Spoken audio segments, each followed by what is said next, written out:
Welcome to Buckets. My name is Matt Moore. I'm the senior NBA writer for the Action Network. Just back from Las Vegas. Definitely had pocket sevens busted by pocket fives. Not happy about it. Not happy about that, but am very happy to be back with my colleague, NBA futures analyst Brandon Anderson. Today, we are going to guess the win totals. That's the whole point of this exercise. So the win totals aren't out yet, and I'm digging around to see whether or not some of this is impacted by Kevin Durant and the ongoing situation with the Brooklyn Nets, as well as DeAndre Ayton not having been quite figured out as we record this on a Tuesday midday. That by the time you hear this could be solved. So the Ayton component could be figured out. Things could be dramatically different, but we can't wait. So we're going to go ahead and do this. And we thought it'd be a really good exercise for us because when the win totals drop, you want to have an idea of what to expect. You want to have an idea of where you want to be, because oftentimes when those lines drop first, Brandon, there's a lot of value. Like Bulls came in at like 40 and a half last year. And by the time that they closed, it was like 43, 44 and a half. Those early lines are going to get hit.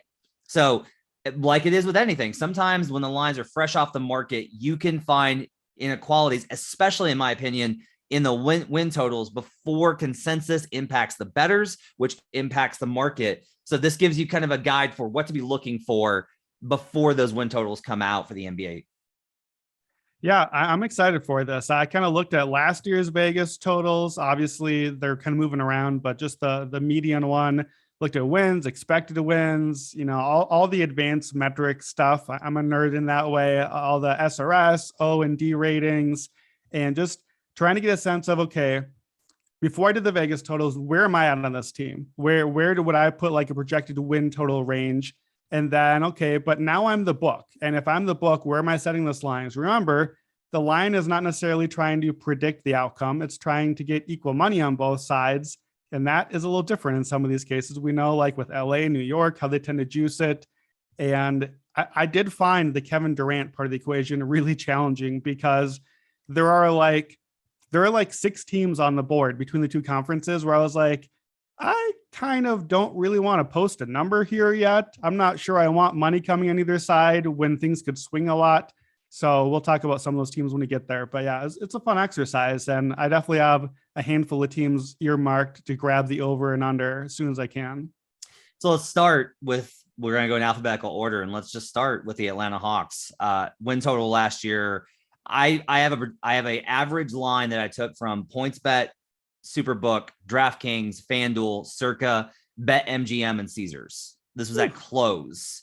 So I've got a good, healthy amount of that range, and we're going to look at the average line of it. The average win total for the Hawks last year was 47.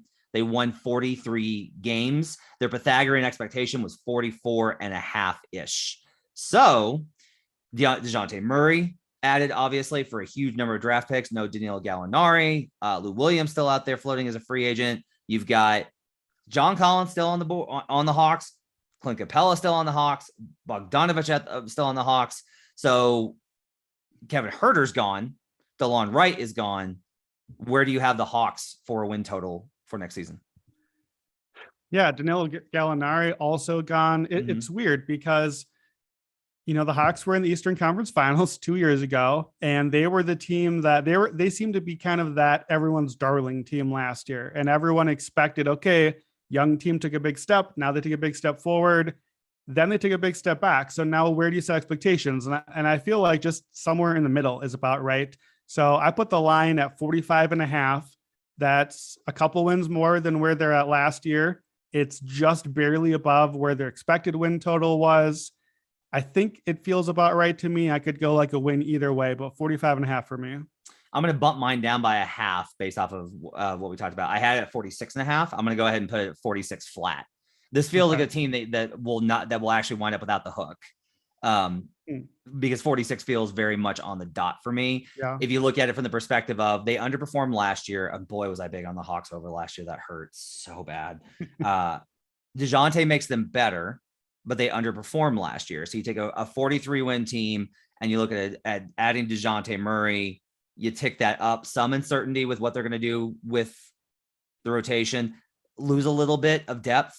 Again, a lot of, I was talking to people at Summer League and I was asking, like, what do you think the Hawks are doing? And a common reply was talking constantly about doing whatever it is they're not doing. Like they keep talking about, we want to move Collins. We really want to get, like, the whole thing was there was this big buzz about they think Okongwu is great. They really want to get more minutes for Okongwu, and Clint Capella's still on the team. So, this seems like a team that's probably ripe for some mid-season trades and looks very different by the end of the year. And that's one reason why, Brandon, I think there's probably, I don't necessarily know if you want to bet Hawks. I don't know if this is going to be one that I'm going to have on my betting board. Like, I used to bet all these totals and I've stopped doing that because I really don't know if there's going to be value. I think this team could be wildly different by the end of the year, for better, for worse. And in that kind of 42 at above 500 to 49, where you start being a really good Eastern Conference team, there's a lot of variance in there. So my inclination, I'm not looking to bet Hawks when they first hit the board, no matter what the number is, unless we get something crazy. Like if it's 41.5, okay, yeah, I'll bet the over. If it comes in at 51.5, I'm definitely going to bet the under. Yeah, I would lean over based on where we're projecting it, but I agree. It's not really what I'm looking to bet. It's not an outright stay away. I think, like you said, if anything, I think the number could come in a little low. I agree, though. John Collins and Clint Capella, I don't think that either or both of those guys are in the final version of what a Trey and DeJounte team is going to look like. Yeah. And I don't think Atlanta thinks that either, more importantly. Collins, they've been trying to move for 3 years now, every single trade rumor. And I think Okongwu, especially as the team gets expensive, they're going to need to move him into the lineup and get Capella's salary off the books. It feels like an unfinished product, and I think that the move is coming later. So I'll be careful there. Next up is the Boston Celtics, who had boy, did they help me out with the late run to hit the over on them.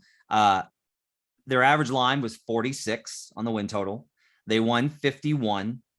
Their expected number per cleaning the glass was 58.8 per 82. Ooh. So they were expected to be a 59 win team.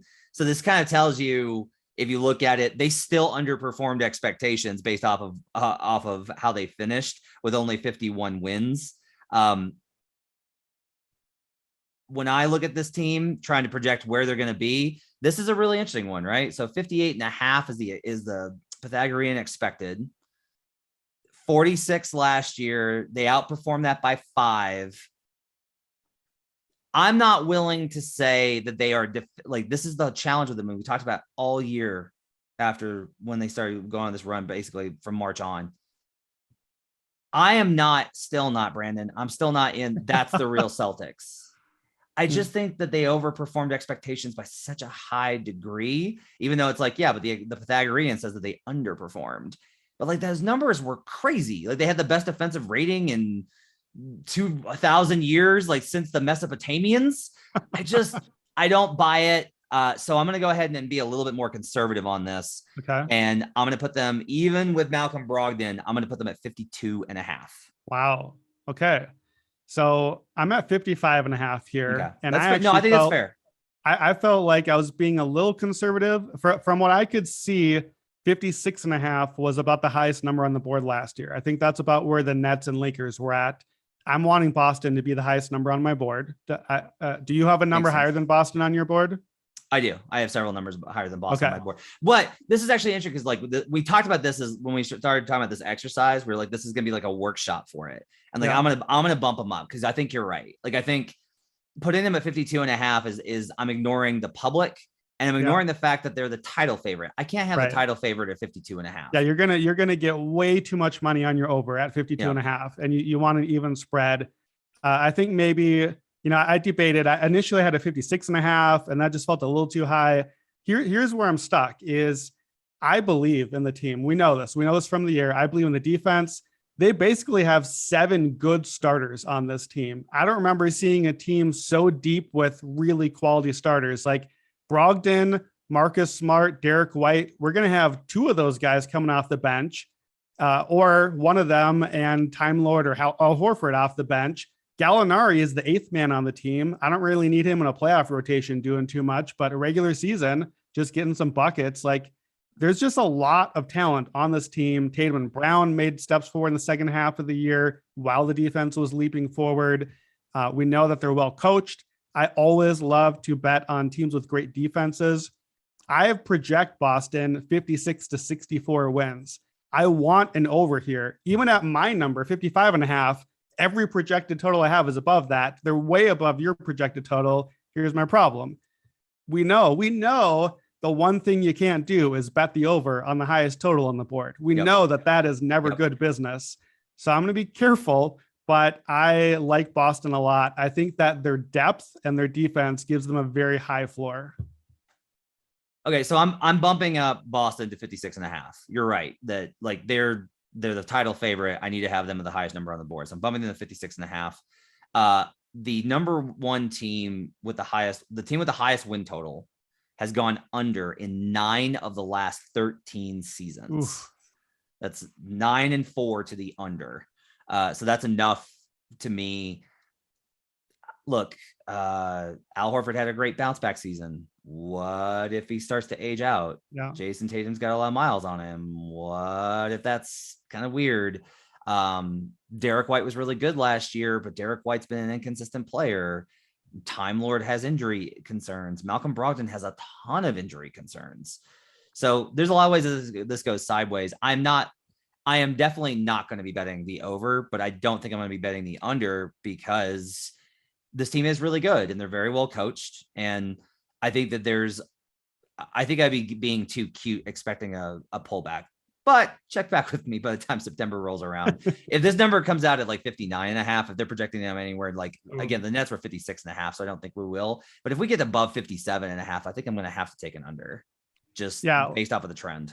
Well, and the thing is too, Miami was the 1 seed this year at 53 wins. Yeah. Like a thing I'm trying to be careful of here is, are we ever going to get 60 win teams anymore? We just like this regular season, the way that teams are being careful now after the 3 seasons of pandemic mess and teams are resting so much and not necessarily going hard for seeding all the time. I think that anything on the high end extreme, we have to be really careful of looking for an over. Okay, we're going to do this. We're going to do Brooklyn. Brooklyn's win total last year, the projected, the average was 56.2. They won 44 games. Their expected Pythagorean was 43.6. So they were actually better. They were about 0.4 wins better than they should have been based off of the Pythagorean expectation. I did 2 numbers for this. It's okay to just say like, this is off the board because like this number will not pop until they figure out the KD deal. Even if Books is like, I don't think Books will want to put up the rest of the numbers before KD gets figured out. But if they do, Brooklyn, if KD's not figured out, if they haven't like either said they're not trading him or like whatever, they're not going to put a number on the board. With KD and Kyrie, if they run it back, I have them at 49.5. Okay. 46 wins last year. I think the bench is worse. I don't think Ben Simmons you can necessarily put as a positive right now. So putting them on the hook of a 50-win team, maybe they would get hit with the over enough for it to be 51.5, but I don't know how you can justify putting this number higher. This may be one where like the softer books put this at 51.5 and a book like Superbook puts this at like 47. Like Superbook's willing to be more aggressive with like, no, they're not good. That Superbook's always been kind of that mindset. So with KD and Kyrie, I have them at 49.5. If they lose both of those guys with like an average expected return, I am at 39.5. Even if they get back Bridges and Ayton, even if they get back OG and Trent, even if they get back Scotty Barnes, there's no scenario that doesn't involve them getting Devin Booker or Bam Adebayo where I see them winning their win total being over 40 games if they lose KD and Kyrie.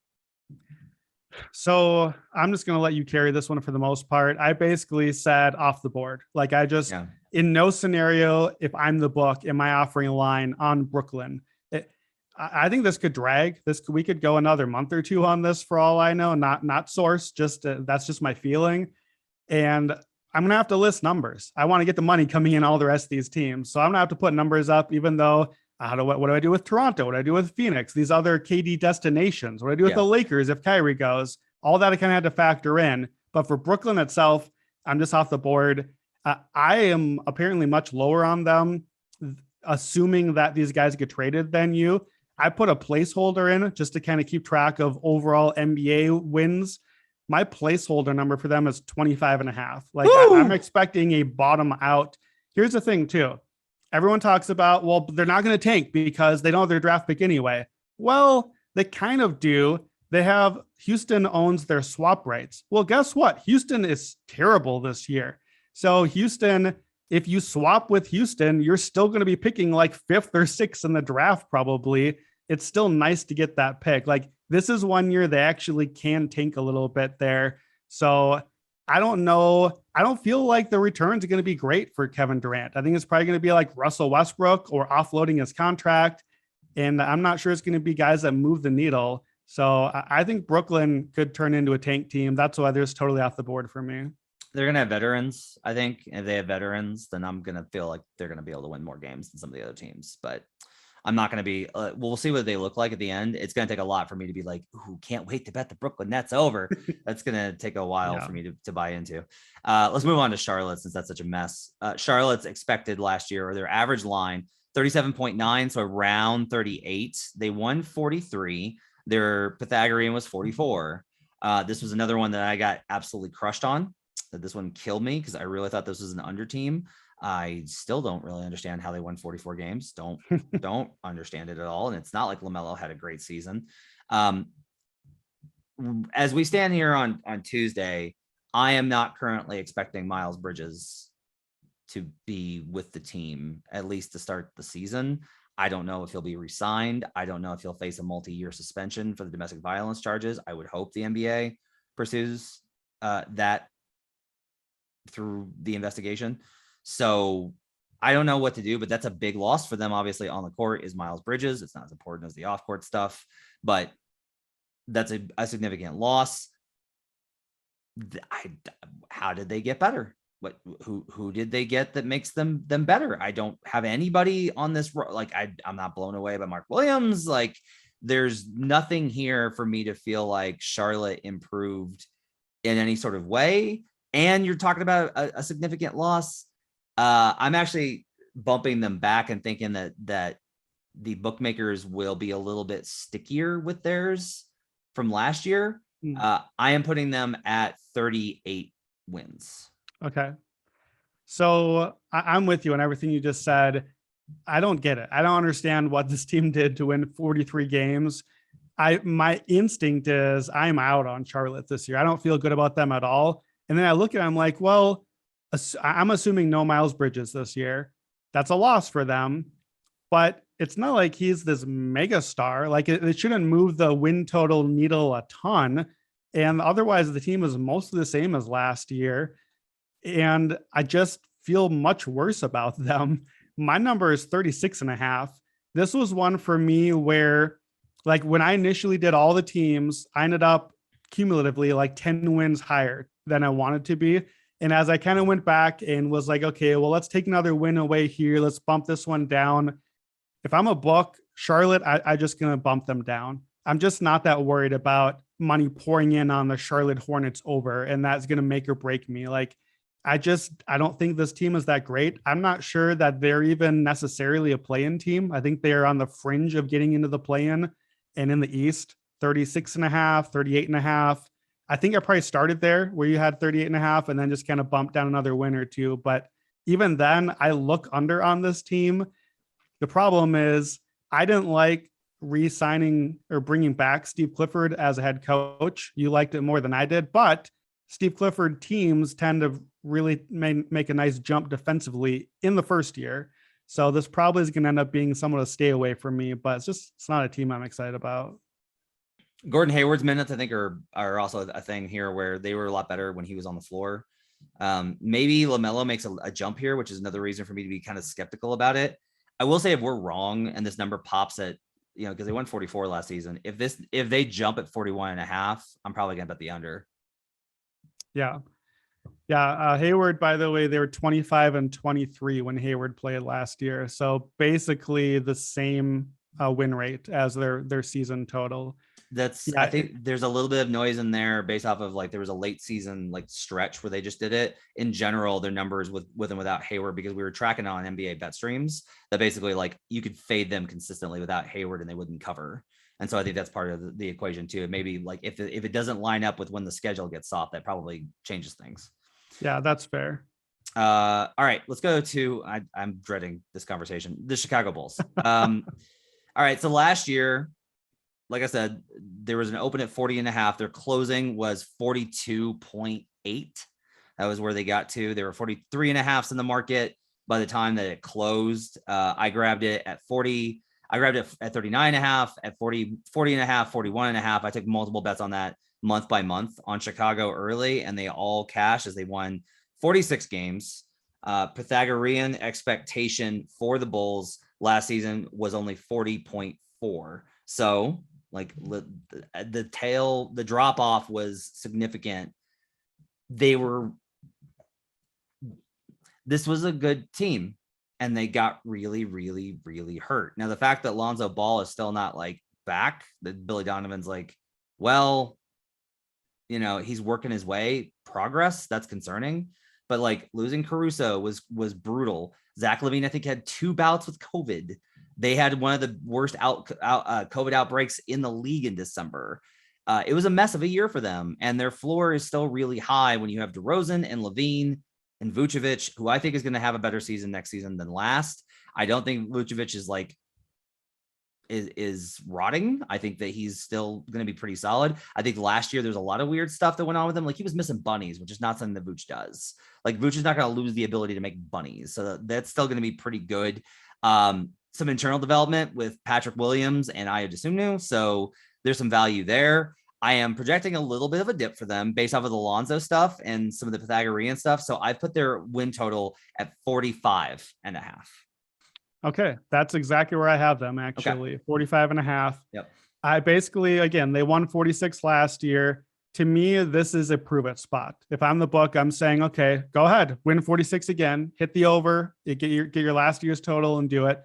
And yeah, the Pythagorean and the expected win total being so far down is a concern, but then it was so far down because they just totally fell off the rails the last couple of months of the season when everyone was hurt. The first couple of months were great. They were the 1 seed for a while, and then they just never got everyone healthy again.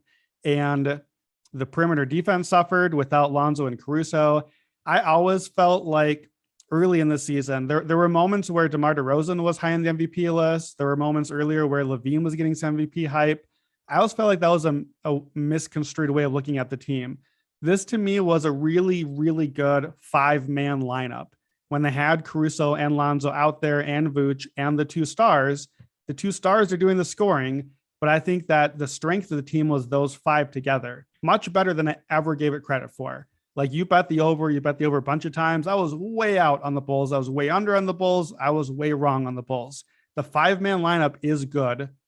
I think they have to prove it though. So I think 45.5 is about right. It's right about in my middle of my range where I'd expect them. I think that's just where we're going to land on them.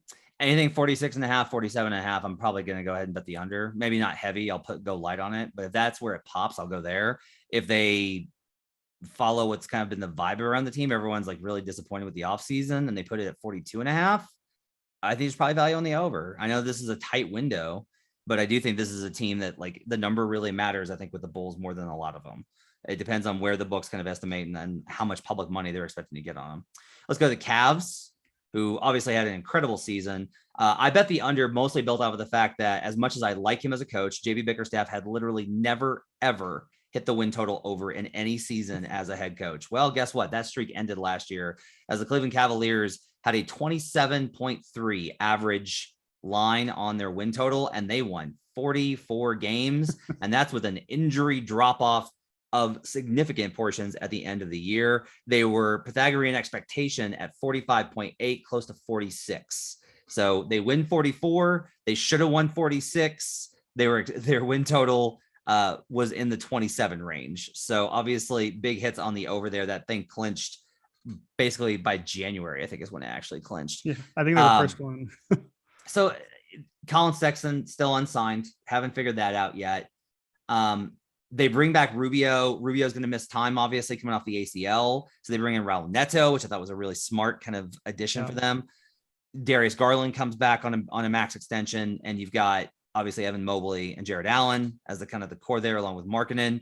So I went ahead and just basically what I did was I factored, all right, if they won, they were on pace for 46 internal development.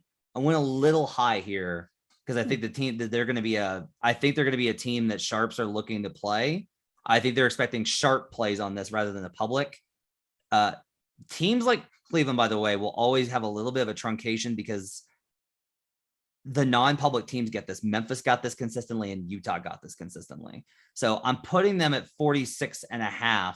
I may take them back down to 45.5 based off of how the market tends to hold down small market teams. What's your number? My number for Cleveland is 43.5. So we're a little bit off on this one. I'm very high on Cleveland. So I don't know, like of all the Eastern teams we're going to talk about today, Cleveland Cavs over. Even at your number, I want the Cavs over. This is my favorite play on the board, over or under. Give me the Cavs over. I like the team a lot. I don't know if the books are going to anticipate people liking the Cavs a lot. And maybe you're right. Maybe they set it high because sharps and folks who do this as business are going to take that over. And maybe that's enough.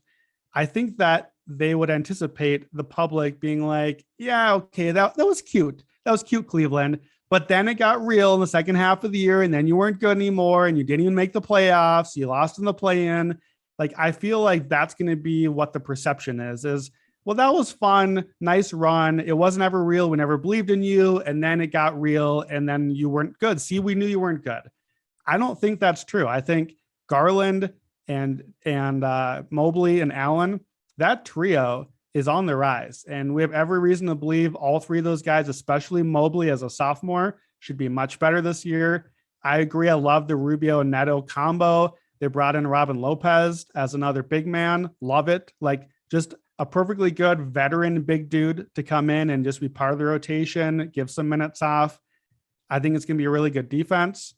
Basketball Reference had their expected wins as 47, so even higher than the 46 number that you had. That total was even further apart earlier in the year. Before the wheels fell off late, they were like under their projected by like 6 wins. Like, they were the number one Eastern SRS team and some of the other fancy metrics until the last like 2 months of the season. So I have 43.5, kind of, again, a prove it number. Like, go ahead, match your 44 from last year. I think based on what you're saying, I think you're right. I'm going to bump it to 44.5, but I want the over. I project them 46 to 54 wins. Like, this to me is a team that can be a home court team in the East. And this is my favorite over on the board at either one of our numbers. If this number is below 45, I'm betting the over. If this number is above 48.5, I'll probably go under slight. If it's above, it won't be 49. If it were to be, I would obviously be on the under. No. But look, I think there's probably a better chance that it comes closer to yours. And maybe we're wrong and they just run it back at 44, right? Just run it back at the exact number from last year, which factors like maybe they drop off, maybe the injuries are a concern. I think the injuries are something to keep an eye on. If Darius Garland doesn't have quite as good of a season, like the offense was really pretty rough. And I don't know how much that they have improved on that. So yeah, they finished 20th in offensive rating at Basketball Reference. So if the offense falls off further or the defense drops out of the top 10, the floor could be a little lower than I'm giving it credit for here. Yeah. Well, one thing I did try to consider, though, once I had all the teams ranked, I kind of said, okay, sort by top to bottom win totals. And then I compared to just like on DraftKings, on FanDuel, give me the title odds. And I know title odds aren't the same as win totals, but Cleveland is getting no credit on title odds or Eastern Conference odds right now. Like, they're really buried. They're well below teams like Atlanta, Chicago, kind of in that middle tier of the East. So that was part of what I factored into assuming a similar, disrespect towards the win total line when I pushed it a little lower there. Let's go to the league past darlings, the Detroit Pistons. They're going to be a lot of fun to watch this year. Their line last year was 25. They won 23. I had the under that hit. Pythagorean expectation for the Detroit Pistons only at 21.8. Makes sense. They were, tanking and bad the first part of the year, although they were really competitive late in the year as we bet them continuously against the spread, and that was hitting. So they were worse than their actual below expectation, but they do add, obviously, Jaden Ivey. That's a big bump.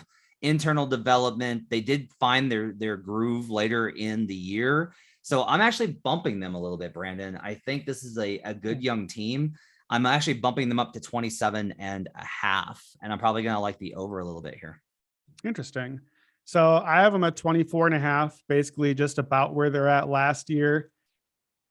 One of my kind of trends as a betting on team totals is that if you are a team that has a young player with the ball in their hands a lot, a rookie point guard especially, and in Detroit's case, two guys that are young, maybe three if you count Killian Hayes. I don't know how much they're going to play him, but Killian and Ivy and Cade still young with the ball in their hands a lot. You're going to make a lot of mistakes and you're going to make some turnovers. You're probably going to have pretty poor offense coming out of that. It'll be fun. We want to watch them, but I don't know that necessarily leads to wins.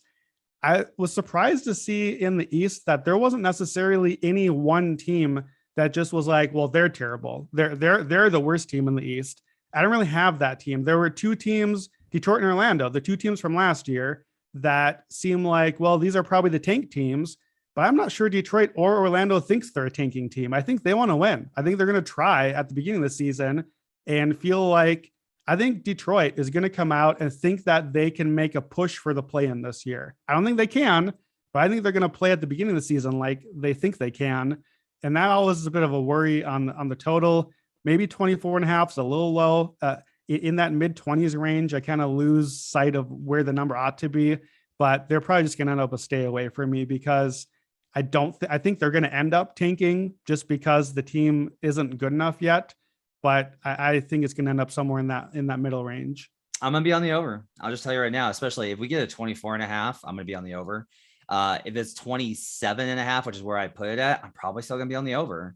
I'll go lighter. This team was competitive down the stretch. Like they figured out some stuff. And honestly, like a lot of this it's funny to hear you say this. Like we argued a lot about Cade last year because you were like, Cade's the best player in the class, blah, blah, blah. And I was just like, yeah, but ROI, and we were both wrong because Jalen Green sucked the first half of the year.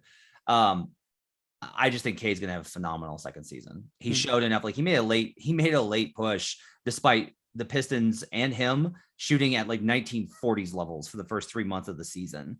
They're going to be so much better. They're going to be so much better, especially with some of the development of the young. Like they have good bigs. They have good bigs now. I like their wings better. Livers is showing a lot in summer league play. I think this team is going to be not good, but decent. And so I'm going to be looking for the over on the Detroit Pistons. I think they're going to be undervalued by the market. And honestly, my number's probably high. Again, factoring in that small market effect that we talk about, because those teams are always kind of truncated. Yeah, I think if it is 27.5, I probably would end up playing an under rather than staying away. It's hard to look at the roster and where the changes are at and basically be like, didn't this team just swap out Jeremy Grant, their best player, for Jaden Ivey, a rookie? I know it's not really that simple, and there's going to be a lot of development. But bad though, to me, Jeremy made them worse last year because he was so ISO-centric. Like you would watch the Pistons and be like, oh, the offense is, and there's Jeremy Grant ISOing again. Like I genuinely think that's addition by subtraction. Yeah, that's fair. But any of these teams are going to end up in the 20s. We know how tanking works in the NBA. And if you are in that range and want to increase your chances at the end of the year, that worries me. I know you want to win. You want to develop culture. You want Cade and Ivy and Duran to go learn how to win. No, it's the Wolves, Brandon. It's the same thing. It's what the Wolves did last year that you were so pissed about when they were trying to win games instead of tanking late in the year. They didn't do it this year when were way closer to getting a top pick. I genuinely think that they will I don't think that they'll tank. Even with Victor out there, I don't think the Pistons will tank. I think that they'll genuinely try and build. Let's go to the Indiana Pacers, which, oh boy, this one is tough. The average last year was 42.8. They won 25 games. We took a bath Raw and I did on this. We loved this over. I think that was Raw's first pick, was the Indiana over. Rick Carlisle, good team, all this talent, and it just fell apart for a number of reasons. Chemistry and injuries being the top ones. They had horrific losses early in clutch time, and it was like, oh, those losses just basically broke them, and they would stop trusting each other. And then guys got like, they sat Brogdon out most of the year to make sure his Achilles didn't explode. So now it's a totally new team. Tyrese Halliburton, obviously Hallie is like the big MIP pick from Joe. You've got Duarte, you've got Mathurin. They're rebuilding young. We'll see if they get DeAndre Ayton. I had a really hard time with this one. I wound up going with, after a 25 win season, I wound up going 29.5 on them. I had them basically within the same range as some other young teams. I will probably look to play an under, but I think that Hallie's going to get enough of a bump that I could see them having a 29.5, a 30-ish win total. What do you got? Yeah, I've at 27.5, and I had a similarly tough time. Brooklyn, I had off the board. Otherwise, this was the toughest one for me to draw a line. 29.5, how you have it, somewhere in that range, I think feels about right.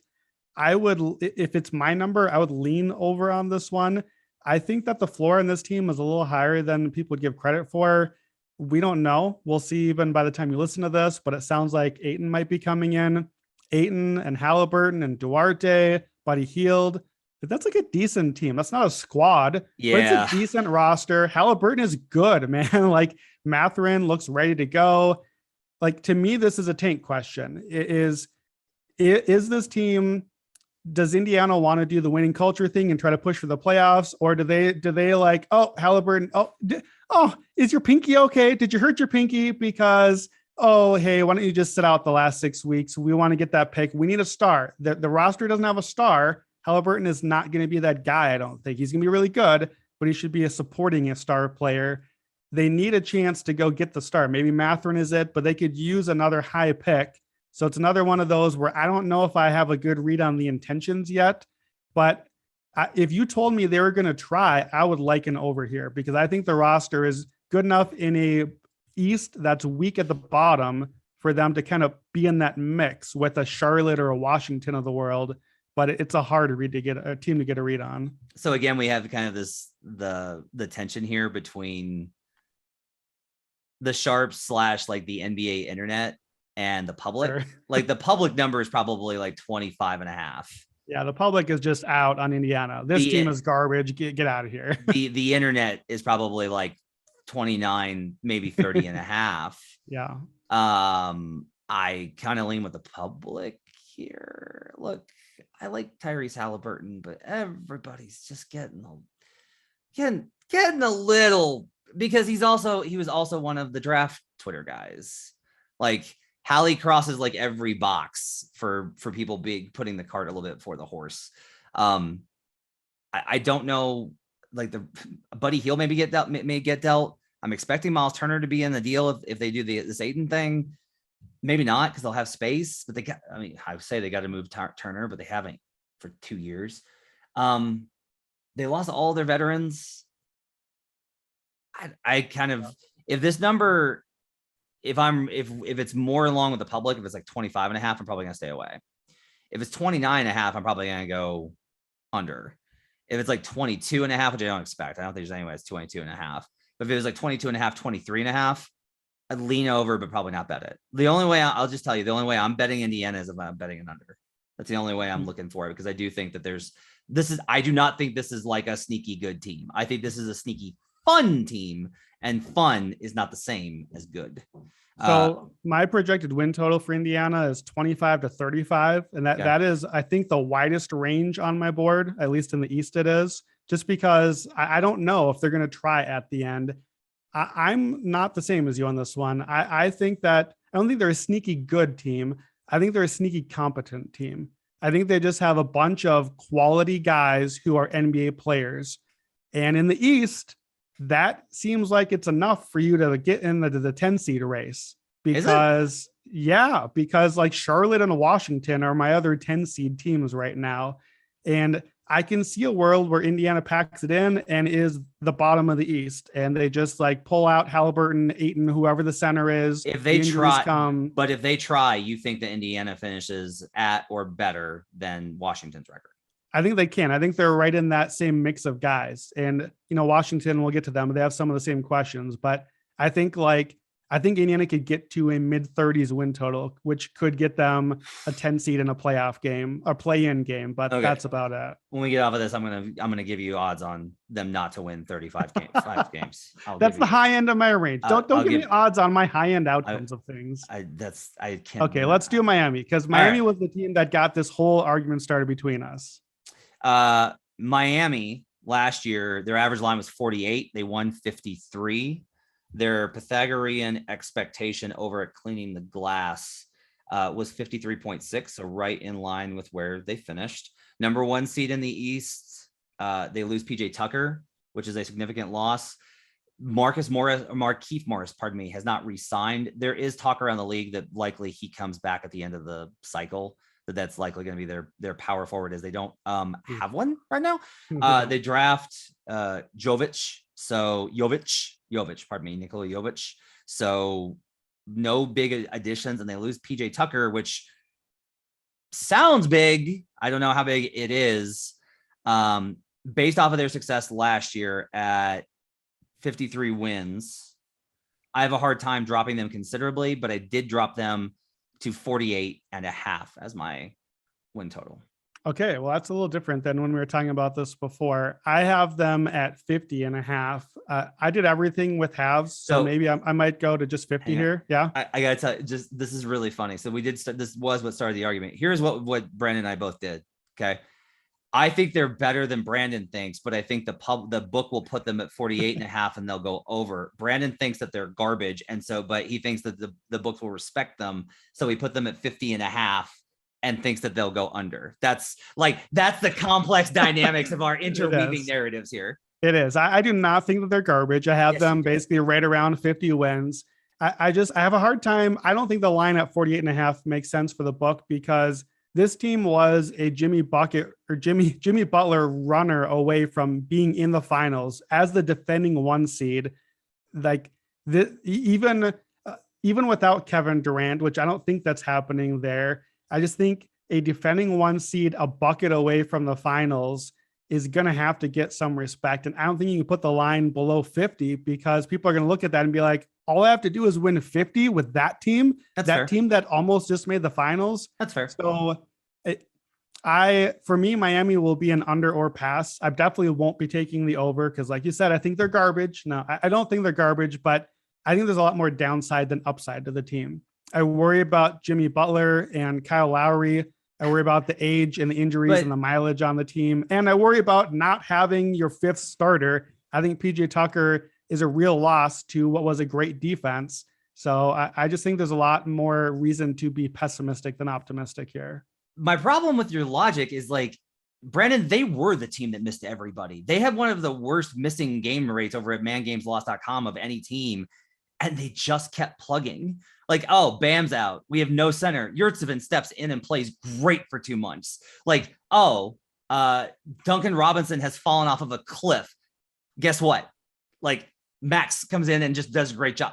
They just found ways to get this done. The heat infrastructure of Eric Spoelstra and that front office that finds talent is too good. They're good when guys are missing. Lowry missed significant time. Butler missed significant time. Bam missed months. Tucker had to miss time. Markieff Morris, who was expected to be a key part of the rotation, got hit by Jokic and was out the entire season, essentially. But they win because Eric Spoelstra is the best coach in the NBA. And that infrastructure, along with a great front office by Andy Ellisberg and Adam Simon, with obviously Pat Riley at the top, they are too good. You might be right, though, that the number on that I put is too low. I was kind of getting impacted by the perception of them. It probably is going to be north of 50. If they put it at 53.5, well, yeah, let's bet the under. If it's 50.5, I'm probably going to bet the over. Yeah, Like this team is consistent. I think I'm just at 50. I didn't have any solid numbers, but I think it's just is this a 50 win team? Let's put it right at the number. They can also be, by the way, they can be a 50.5 win total team, go over and still be fourth in the East pretty easy. Like just because last year the numbers were low, like a lot of those teams had various weird things going on. I think that the East got a little bit wonkier than the West did, even with Golden State stuff. So let's talk about another team at the top, which is the Milwaukee Bucks, who they had a average line of 54 and only won 51. That hurt. They went under. Brook Lopez goes down, second game of the season. Chris Middleton goes down shortly thereafter. Drew Holiday missed time. Giannis had to do a lot. They miss all sorts of guys. Dante DiVincenzo with the injury coming back looked terrible. They do all this kind of stuff. And so they wind up at the end, they wind up under at 51, but they still go over 50 wins. I have them, I think you have to put them close to last year. So I have them at 53.5 is my number. Yeah, I got 52.5. I think it's right about in that range. I want, as a bettor, I want the number to be a little lower because I want an over here. Yep. I think that Brook Lopez's absence he basically missed the regular season. Like he was a non-factor for the regular season. Milwaukee finished average on league defense. Like they were 14th on defensive rating at Basketball Reference. I think that like I had Milwaukee's over last year and they didn't hit it, in my opinion, not because they missed games from Chris and Drew and Giannis. Like that's going to happen. That's how the normal NBA works now. They missed because of Brook, I think. And getting Brook back, even at his age and health history and whatever, to push that defense back up to like 5th or 7th or 3rd, somewhere in that range, I think pushes this team toward like a 55-ish win team. But 52.5 for the line is kind of right in the middle of my range and basically would make it a stay away from me. Last year for them being one of our over bets and going under, honestly, just I'm doubling down. I'm going to bet the over. Like, unless they put this at 56.5, 57, which they won't because they didn't sign anybody, right? So there's going to be value on the over. Bud and Giannis consistently, Drew and Chris won't have played in the Olympics, right? So they have a longer offseason since they got knocked out in the second round. So they didn't go into late May, June. So they have a little bit more extra time, couple extra weeks. So a lot of reasons I think to be on the over, like the Marjon Beauchamp addition. I think he'll play this year. Don't love them re-signing Serge Ibaka, but in general, this team is still, it's Giannis, Chris, Drew, and Bud. This team's going to win games. Let's go to, those New York Knicks. That number comes out and it's at, it popped initially at 40.5 and it got bet to 41.5. And we were like, the Knicks were a good team last season. All they got to do is be over 500. All they got to do is, and I'll tell you, Brandon, quite honestly, I think the books got saved. I think the books hung a bad number and Julius Randle's drop off, I think, saved them. Like if Julius Randle just was like not as bad, that they still go probably over on this because the Knicks do finish with 37 wins, right? They're only 5 off of the over at that number. Not a good team for sure, but we weren't saying they were going to be a good team. We were saying they were going to be just like a little like over 500. Now, however, I think with where the team is at, Jalen Brunson comes in. Ooh, I gotta consider this. So I dropped them. Okay. I dropped them down to like last year's win total, essentially at or their actual win total. They're at 37. I put them at 37.5, but I'm realizing that that's going to be wrong because of the Brunson thing. Do we think that they want help me out here? So I'm going to go ahead and say that I don't have a good number on this. With Brunson, what do you think that we put this number at for a very public team? Right. That's where I struggled is like, okay, you got to have the New York tax here. We know the New York tax, the Knicks and the Lakers, you always have to add a couple wins in there because they know that the over money is coming in. And if you can set the line higher and you're getting the over money anyway, you have to do it. I just changed it on my spreadsheet. I went down a win and I'm still at 41.5. Okay. I think the Knicks are a team that people are going to want to bet the over on. I don't like the Knicks. I want to bet the over on them. Jalen Brunson is going to be, I think, overhyped as an addition to the team, but also a real stabilizer to the offense, an offense that hasn't been good under Tibbs. And even just getting to average would be a big step. I think he's a stabilizer because it means you don't have to rely so much on Julius Randle. And when there are those bad Julius games, which they're going to be, when he just can't hit that 20-foot step back anymore, you have Brunson to kind of run things through him a little more. I like the depth again, too. We've seen, and not to read much in the summer league, but some of these guys, Quentin Grimes and some of the others, they look ready to step in. And the Knicks bench unit has been really good. Isaiah Hartenstein, I think, is going to be as significant as an addition as Brunson, really. And to me, where the Knicks went wrong last year wasn't necessarily that Randall was terrible. He certainly dropped off, but I think it was that the defense fell from what it had been the year before too. But bringing Mitch back and getting Hartenstein in there, I think the defense will be good. I think that the bench will be good. Brunson stabilizes. They're a Tibbs team. We know Tibbs and overs and trying hard. Brunson's going to average like 57 minutes a game somehow. They're going to tank and play extra overtimes just to increase his minutes per game. 41.5 is my number because I kept pushing it like 40.5, 41, 42. And every time I want to still take the over, and I don't even like the team that much. So I think your 37 is way too low. I think they're going to get hammered with over money if they put it that low. Yeah. How high did I talk you into pushing it up? 43.5. Oh, that's a big jump. Yeah. I can I just think my number was wrong. I just think I was projecting because I will say it depends on the book here.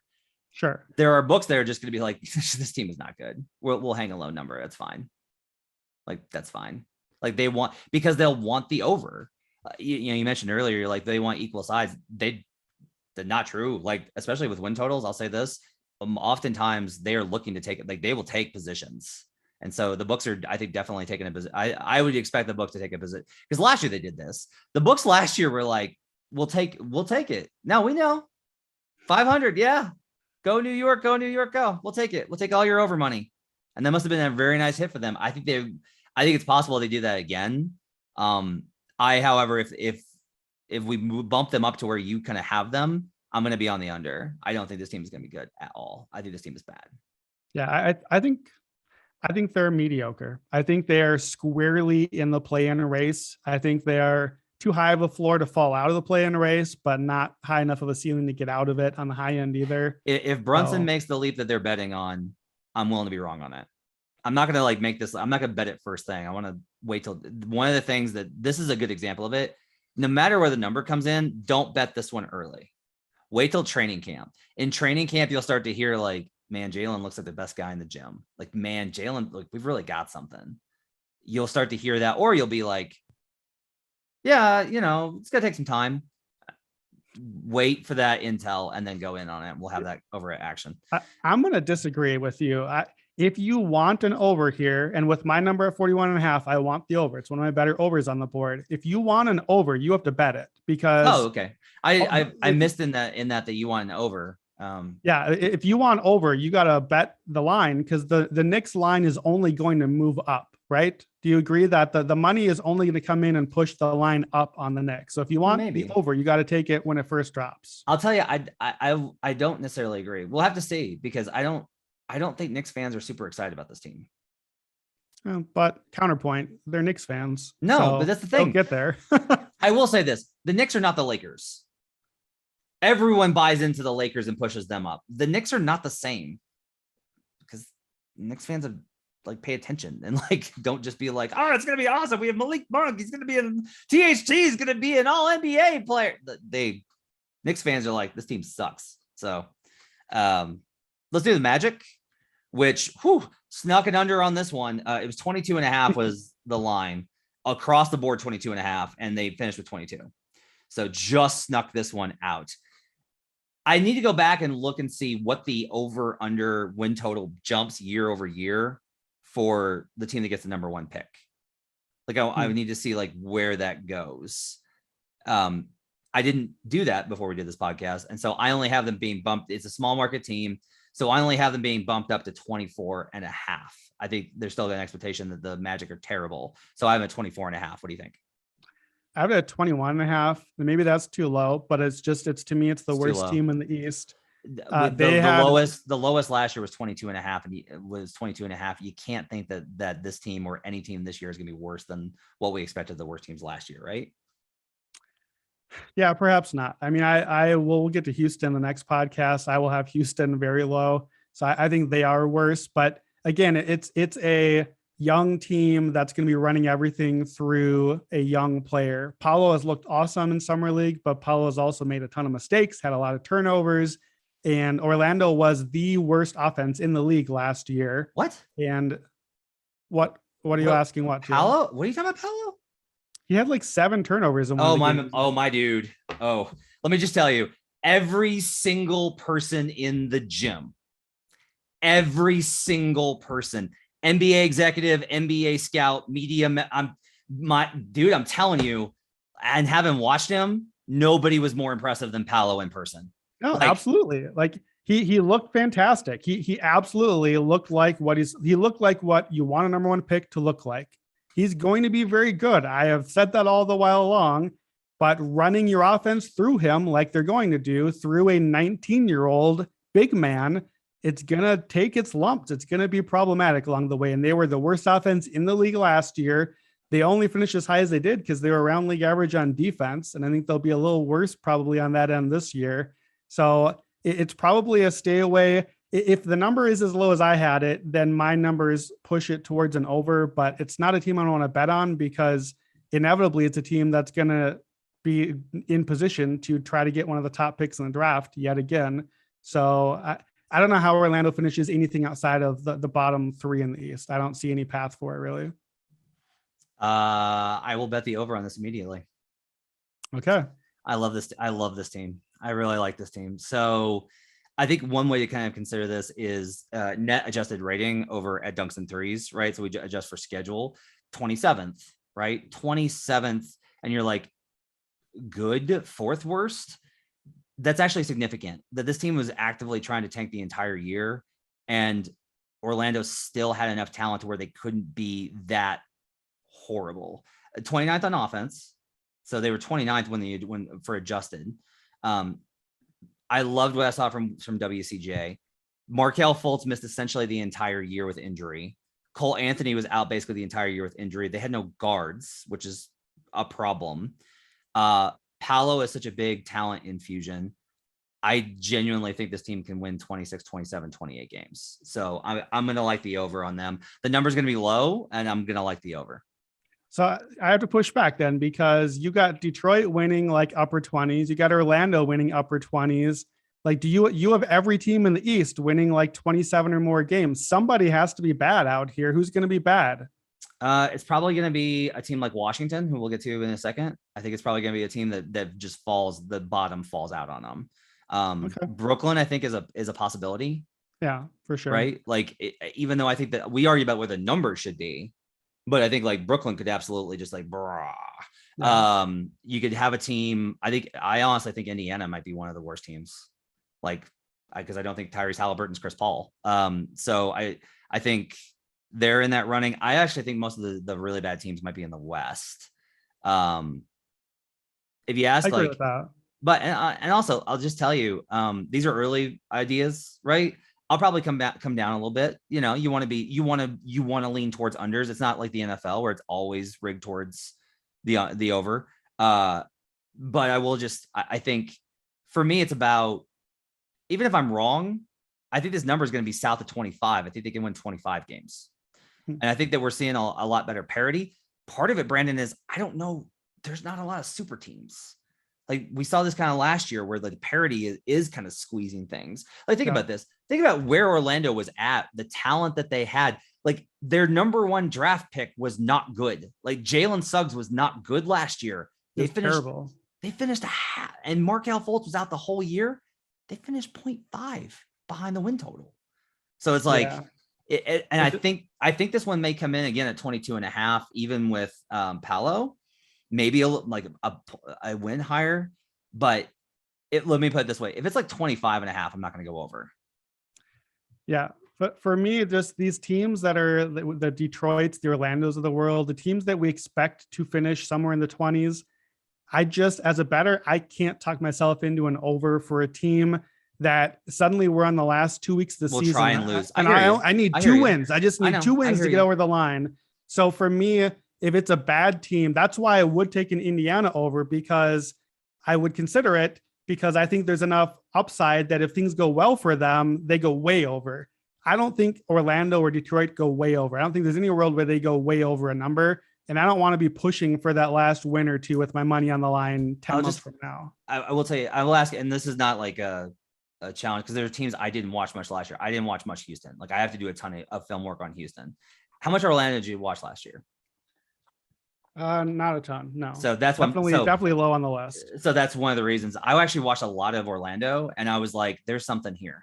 Especially, I think Wendell Carter Jr. is like a gem, which I hated him in Chicago.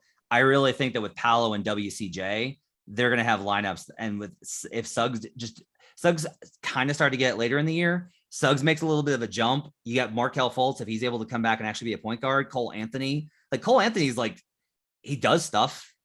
Yeah. Like, there's production. Like I said, I get it. It's not a team. It's not ever going to be a team that I like, because my main rule of thumb to dislike a team is young handlers. And that's the whole team is inexperienced. It's Paolo, it's Jalen Suggs. I like both of them a lot, just not yet. Suggs probably was the worst starter in the league last year. That's fine. He's a rookie. He'll get better for sure, but it was really bad. Cole Anthony is not a good player yet. Markelle Fultz, if he plays more, I think that's bad. Markelle Fultz is not a good basketball player. And that's it. That's all the guys handling for them and doing stuff. Maybe, to me, the way I could be way wrong on this is if Jonathan Isaac magically is healthy and back to like defensive player of the year candidacy again, then this team could be really good and interesting. Without that, it's just we're a year or two away from me. We got to do a side bet on this one. We'll set that up later before. And then I just want to breeze through this. The Toronto Raptors, we don't know if they're going to trade for Kevin Durant. This one's almost impossible to try and figure out. The line was 35.8 last year, around 36 wins. They won 48.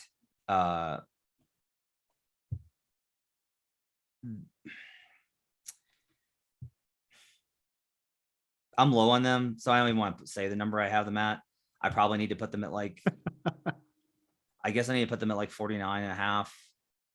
I'm not going to bet against it. I don't. It's tough because the idea of bias would mean that like I have an emotional connection. I just don't think they're that good. I just do not think that they are that good of a team. I do not understand why OG Anunoby is like a big get. He's fine. Like, he's a good defender.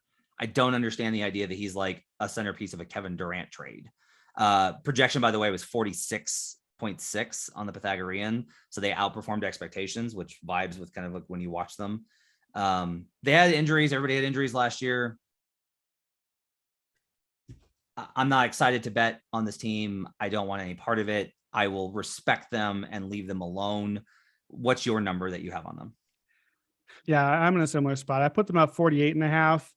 I think that I will be tempted by the under here. I know you might be surprised by that because you think that I'm very high on Toronto, but you're right that Toronto basically kind of performed as well as they could have last year, in that these guys, like, they had like 5 guys who could play and they all played 46 minutes a game down the stretch like that. Yeah. It's all they had. And like, they are a prime team of, they're going to get less minutes from their best guys this year. They almost have to, compared to last year, in a way, almost like the way the Knicks kind of fell off last year with losing some of their minutes to key guys. It can't be that pristine again.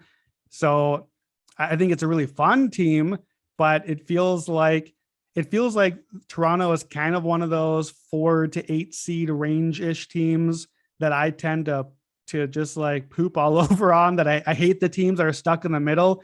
But Toronto's a fun version of it, and they're unique and they're different, but I think they're kind of stuck in the middle. The problem with the number is you got to tax in the possibility that KD comes if you put the line out right now. So if I knew KD wasn't coming, I'd go a little lower than 48 and a half. I think I'd do like 47 and a half, but I'm taxing a little bit in case Durant comes. It's probably just a stay away from me either way. If they get KD, it's going to be like 54 and a half. Yeah, and it'll go up for sure. I don't want any of this. We skipped one, by the way. Sorry about that. The Philadelphia 76ers, who you may have heard is a basketball team in Philadelphia. Last year's expected, the line was 50.5. They won 51. So there was a 51. They were one of those where FanDuel had a 51.5 on the market, which you could have hit the under. If you bet the under, you cashed on. And there was 49.5 over at Superbook, and you would have hit the over. So they were right within that range. I'm expecting them to get a little bit, I'm expecting a higher mark for them because they were without Simmons the first half of the year. And even though Harden is Harden, like they did make some improvements. I've got them at 52.5. I feel pretty good about this number. I think 52.5 is the right number for Sixers. That's exactly where I have it at, 52.5. And I feel good about the number, but I also love the over on this. If that's where the number is, I project them 52 to 60 wins. This is exactly the sweet spot of a team that I like to bet the over on, because I love the moves they did this offseason. You talked a lot about that last year. Wait on Philadelphia. Wait till Daryl gets to do the Morey thing and bring in the guys he wants. PJ Tucker raising the floor of this defense being out there. D'Anthony Melton, I love him next to James Harden on this team. They brought in Daniel House, just like a perfectly good, capable 3D wing. Those are three like rotation ready, plug it in and go guys. I think the defense is going to be very good. They did not finish top 10 offense or defense last year. I think they'll finish top 10 at both this year. You're adding a lot more games of Harden, who is going to be at least as good as he was last year, and possibly better or a lot better if he decides to get healthy and come in shape. I like, as a bettor, that James Harden is betting on himself with the contract he's taking, basically taking like a 1-year deal more or less to put himself out there and prove it and get a big paycheck next year. That's how I interpret what I'm hearing on the contract. Joel Embiid is very good and has proven himself. We still have Maxey. We still have Tobias, or whatever they might get if they trade Tobias. I think it's a very good team. I think you're right at the line, 52.5. But if it is that number, this will be one of my 3 favorite overs on the board. I would caution you that Joel Embiid is. Yeah, I know. I know, because I never, ever, I've said all throughout last year, Philadelphia will just be a team I'll lose money on. I'll never bet them. I don't know that I'm betting them on the title. I don't know I want to bet on those 2 months of health at the end, but regular season, high floor defense, and possibly 2 stars. I know I still have to bet on Embiid and Harden being healthy enough along the way. Well, but it's interesting. Maxey and Tobias are good enough to kind of stand in the gap to cover ground if and when Harden and Embiid miss some games. It's interesting, the difference between us, because I already bet them to win the title at 16-1. That was one of my I bet them immediately after the finals and posted on Action, put in the app, because I was like, Morey's going to reshape the roster, and he has, and we've already seen the line move down. Like, I knew I was going to get EV for either a cash out or a hedge, because I knew the Sixers were going to be better.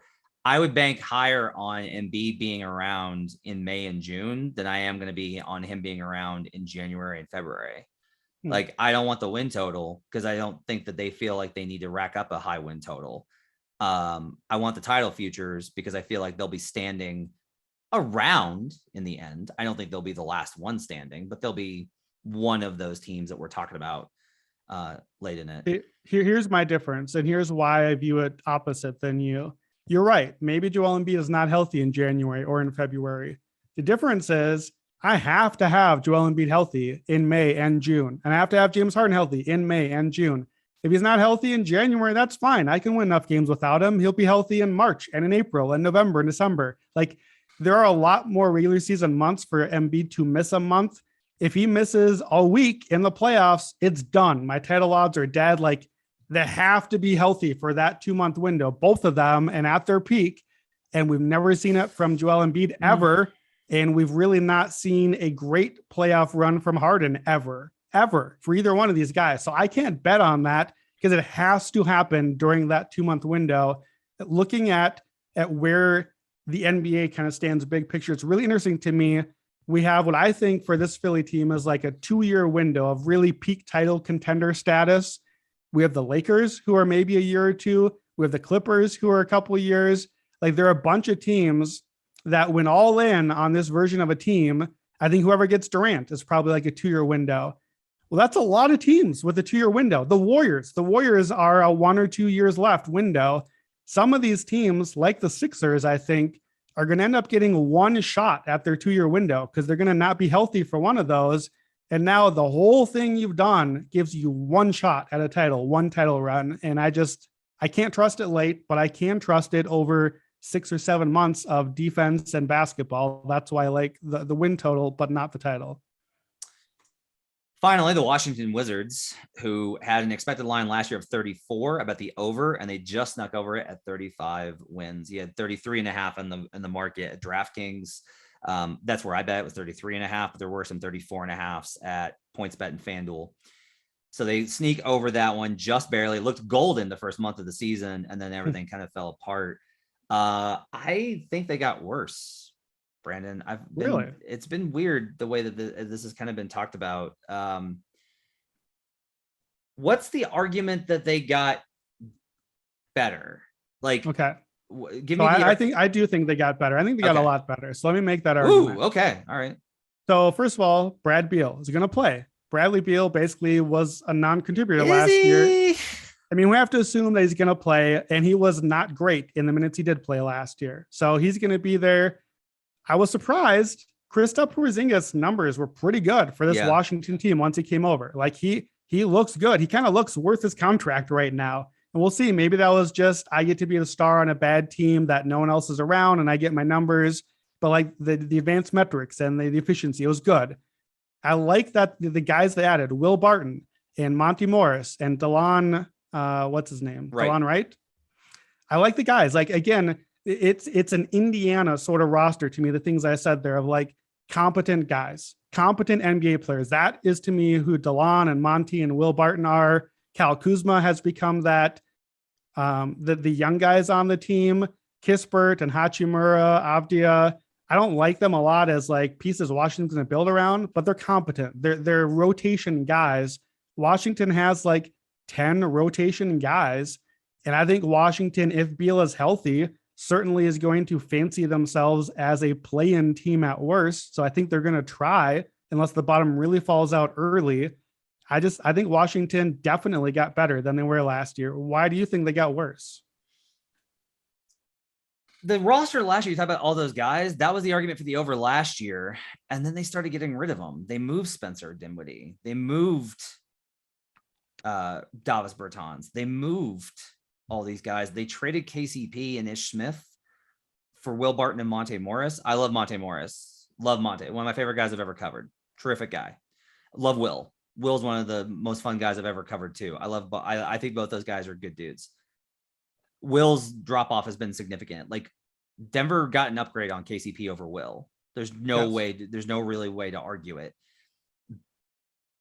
Backup point guard. Like I like DeLon as a backup point guard. I like Monte Morris as a backup point guard. Yeah, starting point guard is the problem. Starting point guard's a little bit of an issue. Kristaps Porzingis is never healthy. Never, ever, ever, ever, ever, ever healthy. You know who's also never healthy is Bradley Beal, who always misses time. Here's another thing. Brad just got the bag. Look, he was coming up on extension in the bubble, sat out. He was coming into free agency this year. He has surgery when they were still in range of a play-in spot and potentially a playoff spot. Brad gets the surgery and is out. And that's fine. Like, take care of your body, take care of yourself. I got no argument with that. I don't look at Bradley Beal as like, I'm going to put this team on my back and go make the playoffs. I just don't look at him that way. He's their best player. I like Kuzma. I think Kuzma has become a really good player and a little underrated, even though his hair fashion makes me always just very concerned. So we haven't said the number here. I'm going to make a prediction. I predict that your number for Washington is going to be at least 4 wins lower than my number. So what do you have Washington at? I have bumped them back up because when I first had them high and then I was like, you know what? No, I went low and now I'm coming back up. So the number I'm going to give you is I think you're right that there's going to be a perception they got better. So I think the number is going to be 39.5. Oh, okay. Well, I am very wrong. I had them at 35.5 and based on what you were saying, took them down a number to 34.5. So somewhere in that range. I certainly don't expect a 39.5 here, but if so, then maybe my perception is just way off on the team. Do you like the under if it's 39.5? I would probably lean under, but stay away.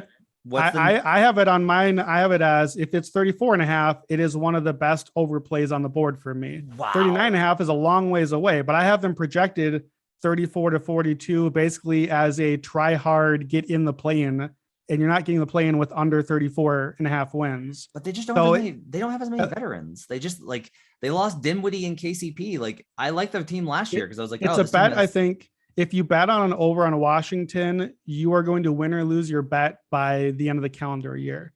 Either they're going to start out playing well again. I like Wes Unseld Jr. a lot. I think that he's going to get this team to play some defense more than I expected they would last year, even though it really fell off. But to me, like you talked about, they trade away all the veterans. I think they trade away the veterans because the bottom fell out. I don't think the bottom fell out because they trade the veterans. It's a chicken and egg thing. I think if they come out and look competent and kind of stay in the mix of things, then why would you go out and bring in these other veterans like DeLon, like guys who are going to play? Why would you go get them if you just don't want them there anyways? No, I think they think that this is a good team.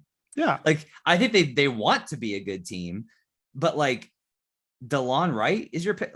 I like DeLon, but when we start talking about like, who's your big offseason addition, DeLon, like, but they won 35 games last year, and to that roster, you're right. They lost KCP. He's solid. He'll be better for Denver than he was for Washington because of his role.